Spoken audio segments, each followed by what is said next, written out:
경복궁 근정전 동쪽 2021년 129년 만의 모습을 드러낸 건물이 있습니다. 태원전.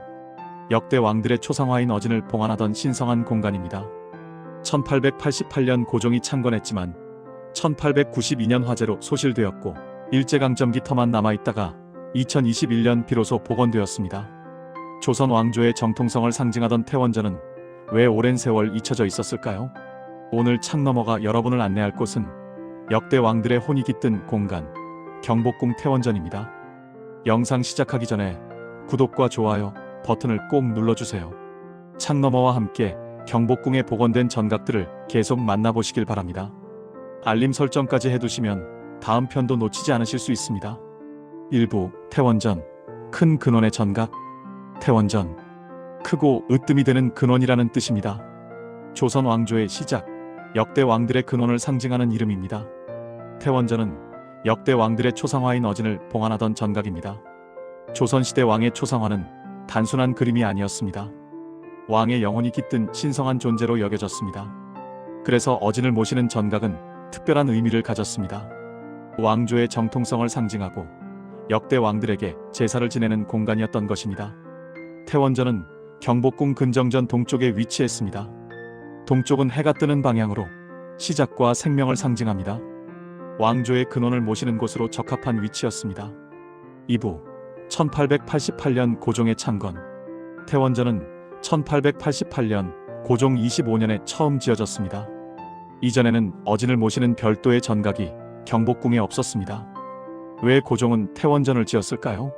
1885년 경복궁으로 환궁한 후 고종은 왕권 강화와 왕조의 정통성 확립에 힘썼습니다. 태원전 건립도 그 일환이었습니다. 역대 왕들의 어진을 한 곳에 모셔 조선 왕조의 계승성을 보여주려 했던 것입니다. 태원전에는 태조 이성계를 비롯한 역대 왕들의 어진이 봉안되었습니다. 정전인 정면 5칸, 측면 3칸의 팔짝 지붕 건물이었습니다. 주변에는 행각과 부속 건물들이 있었습니다. 동쪽에는 선원전이 있어 태원전과 함께 어진 봉안 구역을 형성했습니다. 선원전은 원래 종묘에 모셔진 왕과 왕비의 신의를 임시로 모시는 곳이었는데 나중에는 어진도 함께 봉안했습니다. 태원전과 선원전 두 전각이 경복궁의 어진 구역이었던 것입니다. 3부 1892년 화재로 소실. 태원전은 창건된 지 불과 4년 만에 비극을 맞았습니다. 1892년 고종 29년 11월 6일 화재가 발생했습니다. 태원전이 불탔고 안에 모셔진 어진들도 함께 소실되었습니다. 조선왕조실록은 이 사건을 다음과 같이 기록했습니다.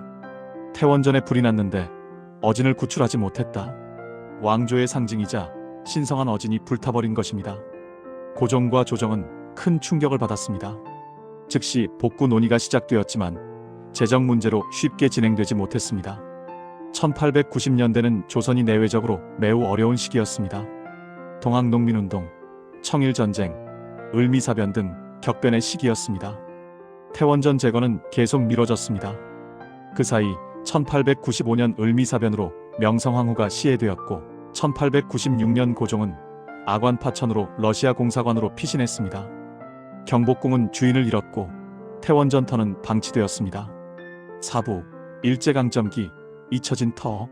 1910년 경술국치 이후 일제는 경복궁을 체계적으로 파괴했습니다. 태원전은 이미 불타 없었지만 그 터마저 훼손되었습니다.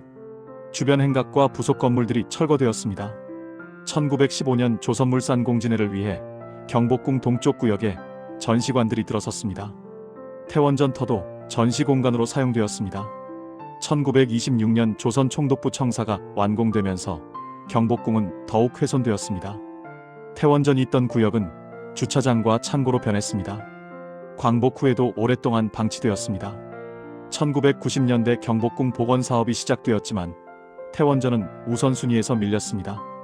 근정전, 경회로, 강령전, 교태전 등 주요 전각들의 복원이 먼저였습니다. 태원전터는 129년간 빈터로 남아 있었습니다. 5부 2018년 발굴조사.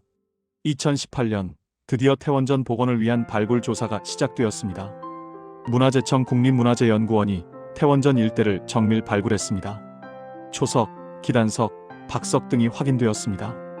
건물의 정확한 위치와 규모를 파악할 수 있었습니다. 주변 행각의 흔적도 발견되었습니다.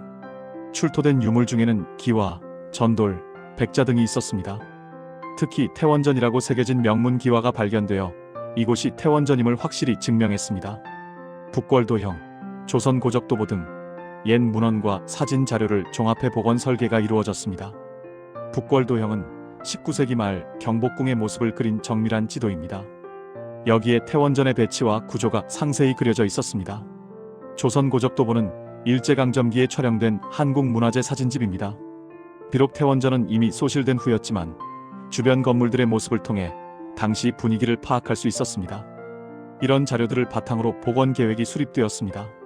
6부 2021년 129년 만에 복원. 2019년부터 본격적인 복원 공사가 시작되었습니다. 전통 방식으로 건물을 짓기 시작했습니다. 목재는 국산 소나무를 사용했습니다. 기와는 전통 방식으로 구웠습니다. 단청도 천연 안료로 그렸습니다. 2021년 10월 129년 만에 태원전이 모습을 드러냈습니다. 정면 5칸, 측면 3칸의 당당한 건물이었습니다. 팔짝 지붕이 우아하게 솟아 있습니다. 월대를 갖춘 격식 있는 전각입니다. 주변 행각도 일부 복원되었습니다. 복원된 태원전에는 어진 복제본이 봉안되었습니다. 태조 이성계, 세조, 원종인조의 아버지, 숙종, 영조, 정조, 순조, 문조 헌종의 아버지, 철종, 고종, 순종의 어진입니다. 물론 원본은 아닙니다. 1892년 화재로 대부분 소실되었고 남아있는 것도 국립고궁박물관 등에 보관되어 있습니다. 하지만 복제본이라도 어진을 봉안함으로써 태원전의 본래 기능을 되살렸습니다. 7부 태원전의 의미. 태원전은 단순한 건물이 아닙니다. 조선 왕조의 정통성을 상징하는 공간입니다. 역대 왕들의 초상화를 모심으로써 왕조가 면면이 이어져 왔음을 보여주는 것입니다. 조선시대 왕들은 태원전에 와서 선왕들에게 제사를 지냈습니다. 새로운 정책을 시행하기 전 어진 앞에서 고하기도 했습니다. 선왕들이시여, 이 정책이 옳은지 살펴주소서. 선왕들의 은덕에 감사하고 자신도 훌륭한 왕이 되기를 다짐하는 곳이었습니다. 태원전의 복원은 그래서 의미가 큽니다. 일제가 끊으려 했던 조선 왕조의 계승성을 되살린 것입니다. 1892년 화재로 잃어버린 역사를 129년 만에 되찾은 것입니다. 8부 현재의 태원전. 현재 태원전은 외부에서 관람할 수 있습니다. 경복궁 근정전 동쪽으로 걸어가면 만날 수 있습니다. 특별 관람 프로그램을 통해 내부도 볼 수 있습니다. 어진 복제본들이 봉안되어 있는 모습을 직접 확인할 수 있습니다. 역대 왕들의 초상화를 보며 조선의 역사를 되새길 수 있습니다. 태원전 주변으로는 아직 복원되지 않은 행각과 부속 건물들이 많습니다. 향후 2차 복원 사업에서 추가로 복원될 예정입니다. 완전한 모습을 갖추려면 아직 시간이 필요합니다. 하지만 태원전 정전만으로도 충분히 의미가 있습니다. 129년 만에 돌아온 왕들의 집. 그것만으로도 감동적입니다. 태원전은 조선 왕조의 정통성을 지키는 마지막 보루였습니다. 1892년 화재로 소실되었지만 129년 후 다시 세워졌습니다. 역대 왕들의 어진이 다시 제자리로 돌아왔습니다. 일제가 끊으려 했던 역사의 맥이 다시 이어졌습니다. 다음에 경복궁을 방문하시면 근정전 동쪽 태원전을 꼭 찾아가 보세요. 역대 왕들에게 인사를 드려보세요. 그들의 순결을 느껴보세요. 다음 편에서는 경복궁의 또 다른 이야기로 찾아뵙겠습니다. 구독과 좋아요, 알림 설정 잊지 마세요. 창너머였습니다.